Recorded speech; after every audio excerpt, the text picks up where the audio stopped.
بسم الله الرحمن الرحيم رب اشرح لي صدري ويسر لي أمري واحلل عقدة من لساني يفقهوا قولي।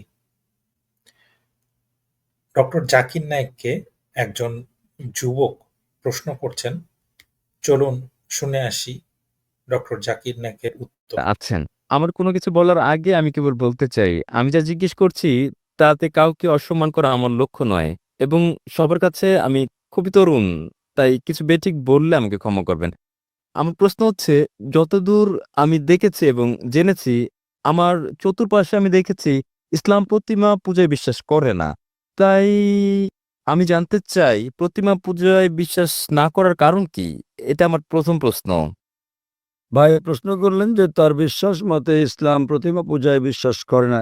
কেন ইসলাম প্রতিমা পূজায় বিশ্বাস করে না? যে কারণে ইসলাম প্রতিমা পূজায় বিশ্বাস করে না তা হচ্ছে এটা নিষিদ্ধ।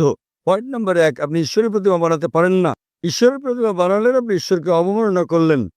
ধরেন আপনি প্রতিমা বানালেন এবং ধরেন প্রতিমাটা পড়ে গেল। প্রতিমাটার কি হলো? সেটা ভেঙে গেল। যদি প্রতিমা নিজেকে সাহায্য করতে না পারে, কিভাবে আপনাকে সাহায্য করতে পারবে? স্যার, কিন্তু এখানে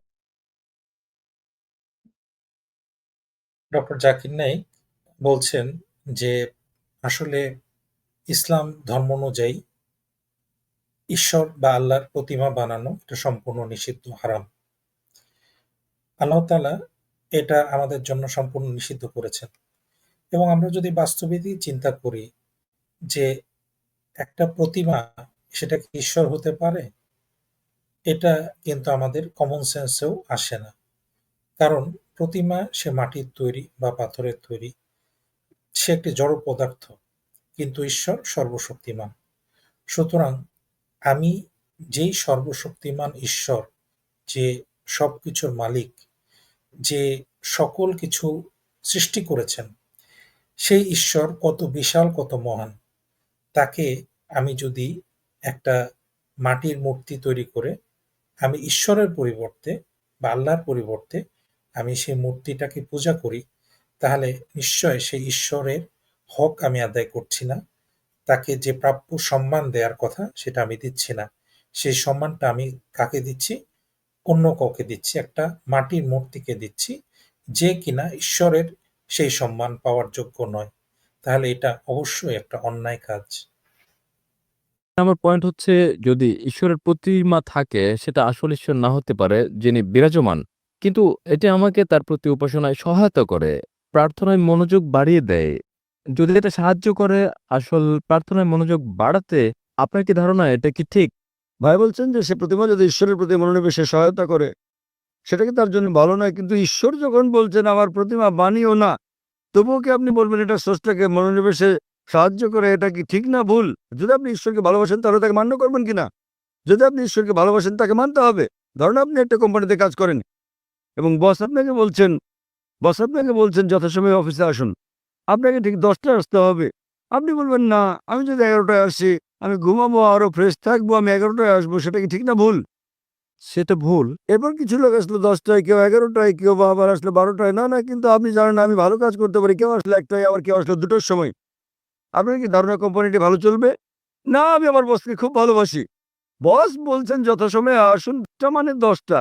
যদি আপনি বসকে ভালো না বাসেন তাহলে আপনি দেরি করে আসতে পারেন আর রেজিস্টারে লিখে দিতে পারেন আমি ঠিক সময়ে এসেছি। এটা হচ্ছে প্রতারণা।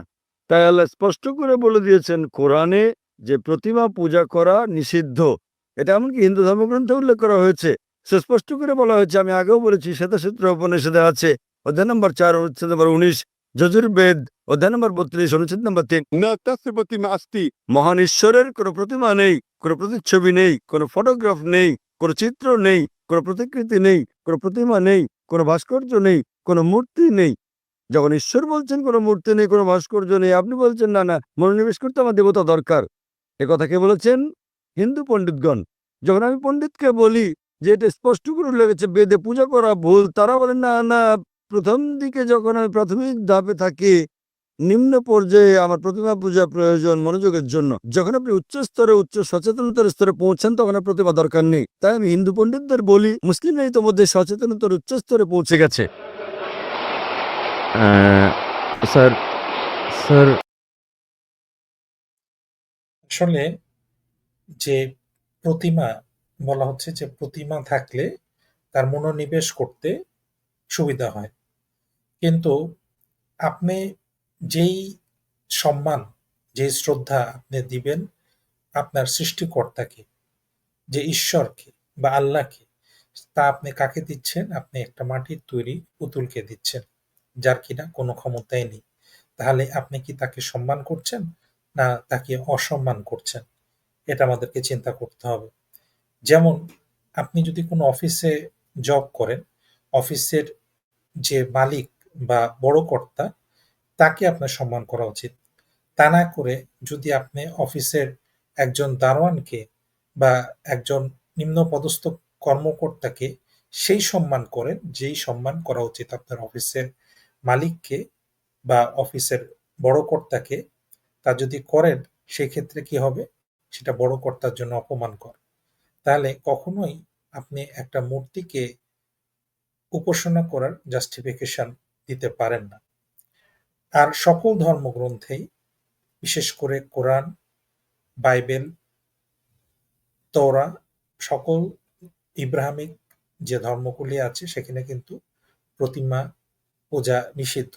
এমনকি বৌদ্ধ ধর্ম, এখানেও প্রতিমা পূজা নিষিদ্ধ। হিন্দু ধর্মে প্রতিমা পূজা করা হয়, কিন্তু এটা জানা যায় যে হিন্দু ধর্মের যে সর্বোচ্চ গ্রন্থ বেদ, সেখানে কিন্তু প্রতিমা পূজাকে নিষেধ করা হয়েছে এবং বলা হয়েছে যে ঈশ্বরের কোনো প্রতিমা নেই বা মূর্তি নেই।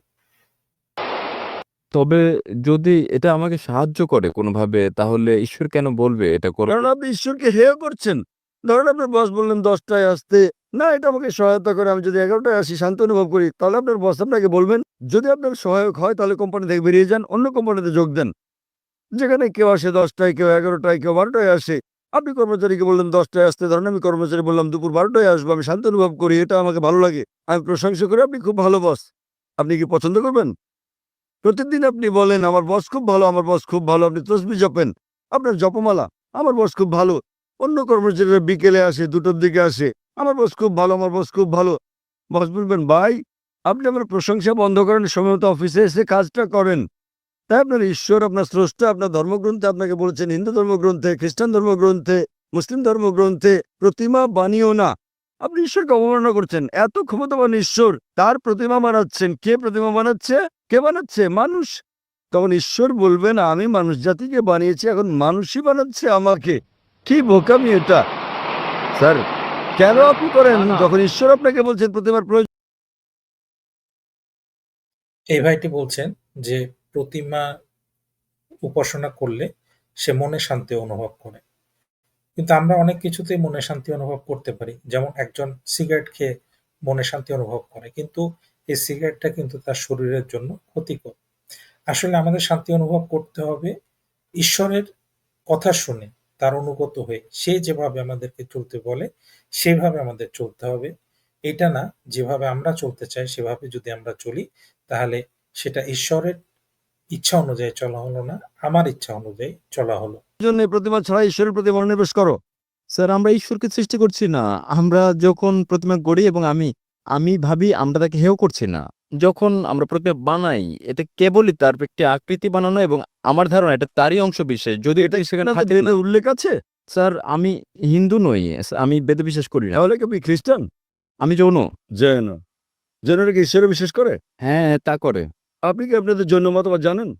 কে আপনাদের ঈশ্বর বলেন আমাকে? স্যার, প্রভু মহাবীর। তিনি হলেন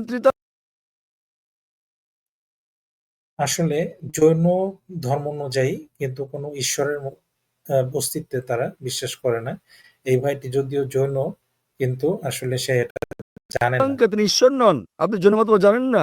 স্যার, আমি নাও জানতে পারি না। জৈন মতবাদ একটি নাস্তিক্যবাদী মতবাদ। জৈন মতবাদ একটি নাস্তিক্যবাদী মতবাদ। আপনি কি হিন্দু ধর্মকে জৈন মতবাদের সঙ্গে মিশ্রিত করছেন? স্যার, আমি বলছি যে আমি হিন্দু নই। আমি জানি আপনি হিন্দু নন, কিন্তু আপনি জৈন হলে এবং আপনি বলছেন মহাবীর ঈশ্বর, আপনার জৈন গ্রন্থে কোথায় উল্লেখ আছে মহাবীর ঈশ্বর? তিনি হচ্ছেন একজন ত্রিতাঙ্কা, হ্যাঁ স্যার, তিনি হচ্ছেন। তিনি ঈশ্বর নন। তাই তবে আমরা তাহলে আমরা মোটামুটি এই আলোচনাটা শুনে ফেললাম, যেখানে এই ভাইটি মূর্তি পূজার পক্ষে বিভিন্ন যুক্তি উপস্থাপন করছেন। কিন্তু আমরা যদি আ কোনো মুসলমান হওয়ার প্রয়োজন নেই বা কোনো ধর্মের অনুসারী হওয়ার প্রয়োজন নেই। আমি যদি খুব সাধারণ জ্ঞান দিয়ে চিন্তা করি, তাহলে আমরা বুঝতে পারব যে, যে সর্বশক্তিমান ঈশ্বর, যিনি আমাদেরকে সৃষ্টি করেছেন, যে সৃষ্টিকর্তা, তাকে আমরা যদি একটা মূর্তি বানিয়ে তার পূজা করি, তার উপাসনা করি, সেটা সঠিক হবে না, সেটা ঠিক হবে না। এটা ঈশ্বরের প্রতি অবমাননা হয় এবং ঈশ্বরকে অসম্মান করা হয়। সুতরাং আমরা এটা বোঝার চেষ্টা করি এবং আমাদের নিজের জীবনে এটাকে রিফ্লেক্ট করানোর জন্য চেষ্টা করি। ধন্যবাদ। আসসালামু আলাইকুম ওয়া রাহমাতুল্লাহি ওয়া বারাকাতুহু।